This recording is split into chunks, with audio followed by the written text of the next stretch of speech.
Bien, espero que estén todos de la mejor manera en sus actividades. Del otro lado, quizás escuchándonos, porque un podcast es para escucharlo, quizás no tanto para verlo, ¿no?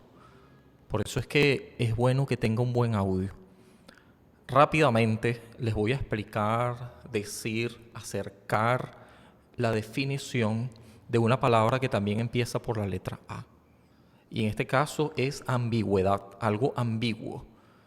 Cuando usted dice que algo es ambiguo, quizás cuando no está muy bien definido, cuando hay mucha incertidumbre en relación a poca claridad, cuando no parece dar señales evidentes, tiene que ver con lo que no es definitivamente rígido, o por lo menos no a simple vista, sino que ofrece una dualidad o quizás una especie de demasiadas definiciones que hacen que no sea del todo objetiva. Es muy subjetiva, es más. Esto de ambigüedad, uno pudiera decir, bueno, ¿y qué tiene que ver esto en la vida misma?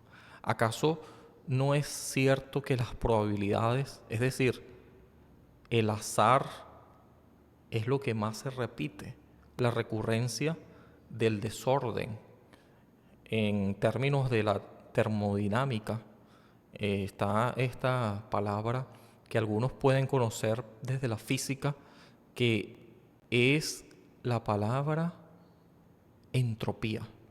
Pero yo no voy a definir esta palabra, simplemente me valgo de este término rapidito es un fenómeno que ocurre en la naturaleza, más común de lo que usted cree. Es más, está de alguna manera, es un eje transversal para todo lo que ocurre. Después podemos explicar ese término y todo lo que implica, pero a algunos les resuena ese término, la entropía. ¿Por qué lo traigo ahora para hablar de ambigüedad? Porque lo ambiguo, es decir, el desorden que no se puede explicar porque quizás se deba a nuestro entendimiento, lo vemos difuso, no porque así se presenta quizás, sino porque así lo percibimos. Y este quizás probable, esta incertidumbre nos hace pensar en que el caos es lo más probable. Es decir, hablando de la entropía, el desorden es lo más común cuando uno ve unas configuraciones ordenadas, demasiadas claras. Es deseable porque de alguna manera refleja una cierta frecuencia y algo predecible como las sucesiones, ¿sí? Las sucesiones numéricas, uno pudiera anticiparse, predecirlas, porque si un hecho ha ocurrido con una frecuencia, una especie de predicción que se puede sostener porque hay unos antecedentes que nos pueden indicar. Entonces se nos hace más fácil definir estos términos. Pero cuando hablamos de algo ambiguo, también podemos trasladar esto al lenguaje. El lenguaje, que son estas cadenas infinitas de significantes, uno puede explayarse, quiero decir, profundizar en un tema y más bien quedar más confuso al final, porque hay mucha, intencionalmente o no, pudiera haber poca claridad, ¿sí? Y esta claridad que necesitamos puede emerger de ser sucinto, explícito, no dar por sentado. Y las personas, porque todos somos textos, de alguna manera, siempre andamos en esta disyuntiva, esta devenir de darle un sentido a las cosas, de querer que tengan ese sentido. Y por eso es que hablamos del término de Nietzsche, que ya habíamos explicado aquí, que es el ejército móvil de metáforas, y se debe a que, como decía Wittgenstein, que también esto lo habíamos dicho en algún momento, hay demasiados juegos del lenguaje que cuando uno conoce las reglas es cuando empieza a entenderlo, dando a entender, una vez más, explicando de alguna forma que el problema está en la interpretación. Entonces, decía Nietzsche que no hay hechos, solo hay interpretación. Y esto es muy radical, entendido de que lo que vemos es nuestra propia interpretación. Una hermenéutica constante, un dispositivos hermenéuticos que pasan por el filtro de nuestra cognición para entender algo. Que a veces, por eso les decía, ¿será que se presenta así como difuso, como algo ambiguo, o será que nosotros los convertimos en eso a la hora de interpretarlo? La verdad es que lo mejor es ser siempre lo más transparente y claro posible. Y esto pasa por el hecho de nosotros mismos querer que el otro lo entienda. Es decir, si no se entiende, lo que va a hacer eso es mostrar que no nos explicamos bien. Casi siempre, ¿no? O que no nos prestaron la suficiente atención, probablemente. Y que captar la atención, conquistar la atención, tendría que ver con el hecho de si queremos hacerlo, si hay una intención de que así sea, o si por el contrario, esta dispersión y confusión queremos que se propague para que no se entienda alguna otra cosa. Es decir, de alguna forma hay un mensaje oculto en lo que decimos o en cómo nos comportamos, que es muy difícil de estar haciendo juicios al respecto. Solamente partimos de una racionalidad compartida y en función de este principio de caridad,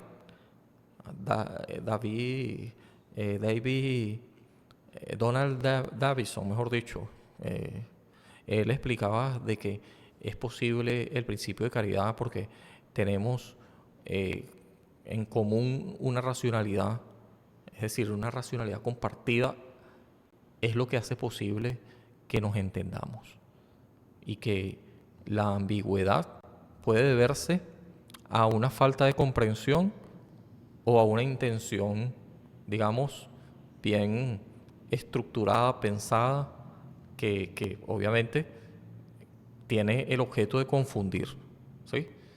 Y probablemente sea con una conciencia de que se está haciendo tal cosa, o posiblemente la persona esté suficientemente confundida también como para que a la hora de explicarse no lo haga lo suficientemente bien. Es decir, no es intencional, simplemente no está quedándoles bien la explicación. Como probablemente a mí en algunas ocasiones las explicaciones no me queden tan bien, es probable de que uno sea muy bueno en el hecho de que lo haya entendido, pero malo en la didáctica de explicarlo, ¿sí? De asimilarlo, probablemente, y si lo hace lo suficientemente bien, entonces es posible de que entendiéndolo previamente lo puedas explicar mejor y lo puedas hacer más digerible para los demás. Por eso es que uno dice, bueno, no seas tan ambiguo, ve al grano, porque estamos más interesados en la pragmática, en la utilidad. Y hablando de utilidad, ¿cómo nos beneficia a nosotros entonces? ¿Y cuál es el mensaje claro que está allí implicado en la ambigüedad? Para empezar, se debe a un mensaje que es todo menos claro, es ambiguo y que nosotros tenemos que esforzarnos por entender. Quizás encriptado, un mensaje encriptado, ¿sí? Por seguridad, por prudencia o porque hay una voluntad de poder allí subyacente, como dirían los maestros de la sospecha, ¿verdad? Marx, Nietzsche y, cómo no, el padre del psicoanálisis, que aquí lo hemos dicho en otros momentos, Lacan, quien lo interpretó. Se trata de nuestro amigo conocido, ¿se acuerdan?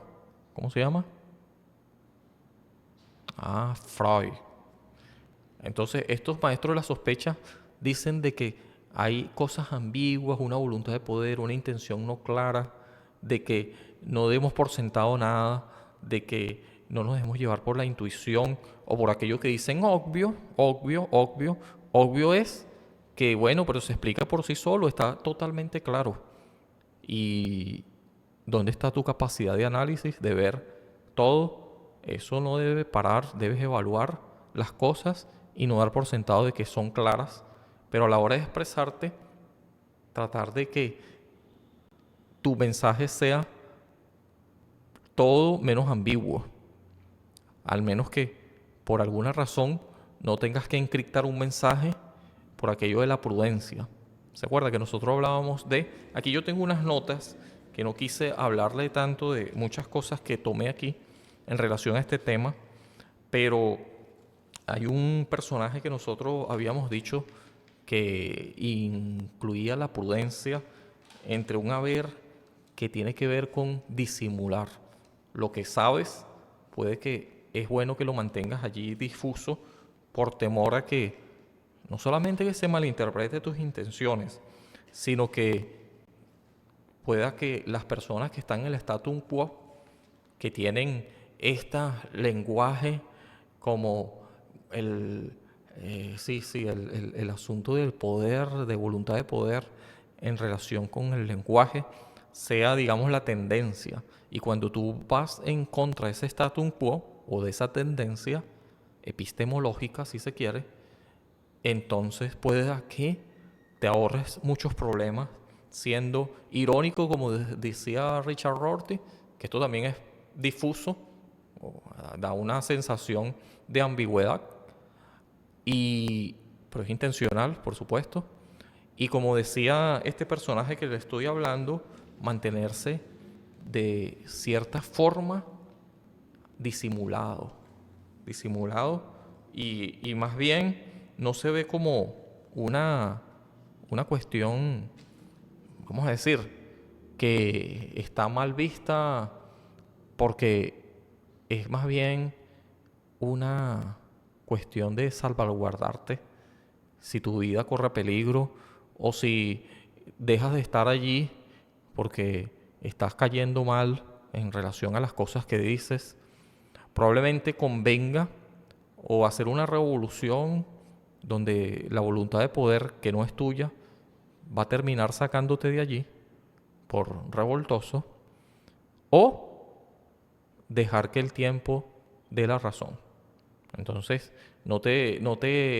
digamos, te desvives por aclarar todo, sino dejas que el tiempo lo aclare y por el momento queda como ambiguo, aunque tú en tu interior tengas tus propias, digamos, valores, principios bien claros, ¿sí? Y eso es lo que debes hacer en ocasiones. Ser irónico, ambiguo o también lo que decíamos, ¿no? Convertirse en alguien que disimula, que también es algo ambiguo. Entonces esta palabra de la ambigüedad expresa prudencia, pero también nos quiere decir que tengamos cuidado de no malinterpretar a otro.